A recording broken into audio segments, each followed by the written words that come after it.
अग्रोळी गाव हे नवी मुंबईतच नव्हे तर महाराष्ट्रात एक गाव एक गणपती या आगळ्या वेगळ्या संकल्पनेमुळे चर्चेत आले आहे। भाऊ सखाराम पाटील यांनी ग्रामस्थांच्या मदतीने एक गाव एक गणपती ही संकल्पना सन 1961 रोजी सुरू केली होती। या संकल्पनेला अग्रोळी ग्रामस्थांनीही तितक्याच मोठ्या उत्साहाने पाठिंबा देत तब्बल 56 वर्षापासून गणेश उत्सव साजरा करत आहेत। या वर्षीही अग्रोळी ग्रामस्थांनी मोठ्या उत्साहाने गणरायाचे स्वागत केले। हा उत्सव पुढील 10 दिवस चालणार असून या निमित्त विविध धार्मिक आणि सांस्कृतिक कार्यक्रमाचे आयोजन करण्यात आले आहे। अग्रोळी गणेश उत्सव सार्वजनिक मंडळाचे अध्यक्ष गजानन पाटील, कार्याध्यक्ष रोहिदास पाटील आणि स्थानिक नगरसेविका सरोज पाटील यांच्या माध्यमातून हा उपक्रम राबविला जात आहे। अशा आगळ्या वेगळ्या संकल्पनेतून साजरा केल्या जाणाऱ्या गणपती उत्सवाला गणेश भक्तही आवर्जून भेट देत आहेत। सिटी न्यूज नवी मुंबईच्या वतीने या आगळ्या वेगळ्या संकल्पनेचे स्वागत केले जात आहे।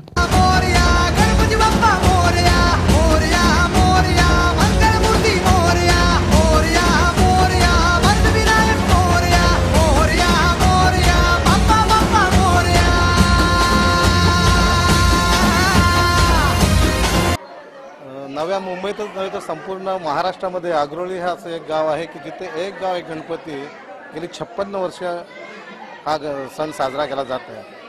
ह्या एक गाव एक गणपतीची स्थापना 1961 साली झाली। 1961 सालापासून तर सलग आजपर्यंत जवळजवळ 56 वर्ष अग्रोळी गावामध्ये एक गाव एक गणपती हा उत्सव मोठ्या थाटामाटात साजरा केला जातो। अग्रोळी हे एक पूर्वी छोटंसं गाव होतं आणि ह्या गावामध्ये जेमतेम 15 ते 20 घरं होती। शेती हेच एक उदरनिर्वाहाचं साधन होतं। गौरी गणपतीचे सण आले की प्रत्येक घरोघरी पूर्वी गौरी गणपती यायचे आणि मग गावकरी आपल्या शेतातले धान्य किंवा कर्जाने पैसे काढून हा गणेश उत्सव साजरा करायचा। तर 1961 साली अग्रोळी गावातील काही बुजुर्ग मंडळी यांनी कॉम्रेड भाऊ सखाराम पाटील यांच्या मार्गदर्शनाखाली एक बैठक बोलावली आणि त्या बैठकीमध्ये कोणी घरोघरी गणपतींना आणता फक्त एकच गणपती आणायचा आणि सर्वांनी एकत्र येऊन हा गणेशोत्सव साजरा करायचा असं ठरवण्यात आले आणि 1961 साली जी संकल्पना उदयास आली। अतिशय कमी खर्चात, अनाथायी खर्च न करता कमीत कमी खर्चामध्ये हा सण आम्ही साजरा करतो।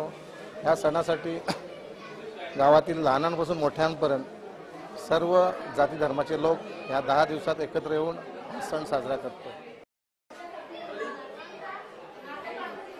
एक गाव एक गणपती अग्रोळी खरं तर ह्याची स्थापना 1961 साली झाली आणि जवळजवळ गेली 25 वर्ष मी या गावची सून म्हणून मी इथली स्थानिक नगरसेविका आहे आणि त्याचप्रमाणे मी आता इथे बघत आलेली की सर्व ह्या एक गाव एक गणपती सणाला सर्व महिला एकत्र येतात, सर्व बंधू भगिनी एकत्र येतात। इथे सतत 10 दिवस पारंपरिक नृत्य, सांस्कृतिक कार्यक्रम, खेळ, अतिशय खेळीमेळीचे वातावरणात इथे सादर केलं जातं। इथे जरी आम्ही वेगवेगळे पक्षीय लोक असलो तरीही 10 दिवस सर्व पक्षीय लोक आणि सर्व नातेवाईक आम्ही एकत्र येऊन हा सण साजरा करतो। खऱ्या अर्थाने पाहाल तर लोकमान्य टिळकांनी तो जनतेला संदेश दिलेला आहे आणि तोच संदेश आज आम्ही आमच्या या अग्रोळी गावामध्ये राबवत आहोत। जवळजवळ आज 56 वर्ष सलग इथे हा एक गाव एक गणपती उत्सव साजरा केला जातो आणि आपल्या चॅनलच्या माध्यमातून मी आपल्या सर्व दर्शकांना सांगू इच्छिते की आमचं अग्रोळी हे गाव फक्त नवी मुंबईत नावलौकिक नसून तर संपूर्ण महाराष्ट्रात याचं नाव पसरलेलं आहे।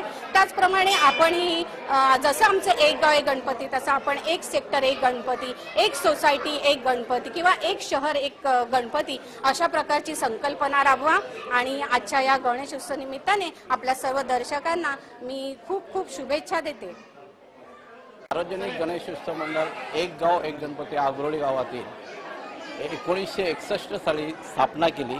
ही संकल्पना आमचे कॉम्रेड भाऊ सखाराम पाटील, रामचंद्र कांबोटकर, नथू लडक्या म्हात्रे, गोमाशिवराव पाटील, शिमग्या गणा पाटील, आशामाया पाटील, गोविंद कृष्ण पाटील वगैरे सगळे त्यांचे सहकारी हे घेऊन यांनी एक संकल्पना केली। ज्यावेळेला लोकमान्य टिळक यांनी ही जनजागृती करून एकत्र जमाव कसा करायचा त्यावेळेला लोकमान्य टिळकांनी सांगितलं का गणेशोत्सव साजरा करा प्रत्येक गावोगावी। त्यावेळेला ही संकल्पना आमच्या बुजुर्ग लोकांनी कॉम्रेड भाऊ सखाराम पाटील आणि खोपकर पाटील यांनी एक संकल्पना उभारून हे लोकांची एक मीटिंग घेतली आणि 1961 साली या आग्रोळी गावाची एक स्थापना केली आणि आज या गणपतीला 56 वर्ष पूर्ण होत आहेत। आणि आज मला एवढा आनंद होत आहे की संपूर्ण गाव एकत्रित येऊन हे गणेश उत्सव मोठ्या उत्साहाने साजरा करत आहेत। हे आपण तर आता समोर बघत आहात आणि ही स्थापना 1900 झाली त्यापासून 10-12 दिवस जे आमचे गणपतीचे असतात ते गुण्या गोविंदाने आम्ही साजरे केले जातात आणि याच्यात मनोरंजनाचे कार्यक्रमही आम्ही घेतो। भजन कीर्तन आणि लहान मुलांचे जे खेळण्याचे आहेत त्याच्यात आम्ही त्यांना संपूर्ण खेळण्याचे त्यांचे भाग घेतो आणि लास्टच्या दिवशी त्यांना आम्ही बक्षीस समारंभ देतो। तसेच 10वी 11वी 12वी याच्यामध्ये जे जास्तीत जास्त मार्क काढून पहिला नंबर मिळवतात ह्या लोकांचे पण लास्टच्या दिवशी आम्ही त्यांना पण बक्षीस समारंभ म्हणून त्यांचा एक सत्कार करतो। गजानन गोविंद पाटील।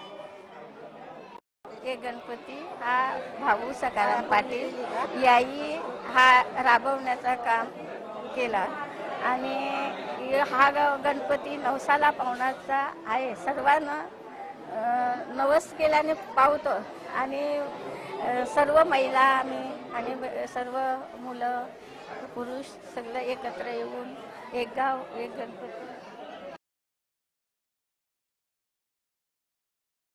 जाता दिशा तू सारथी रे देवा तुझा पाठी राख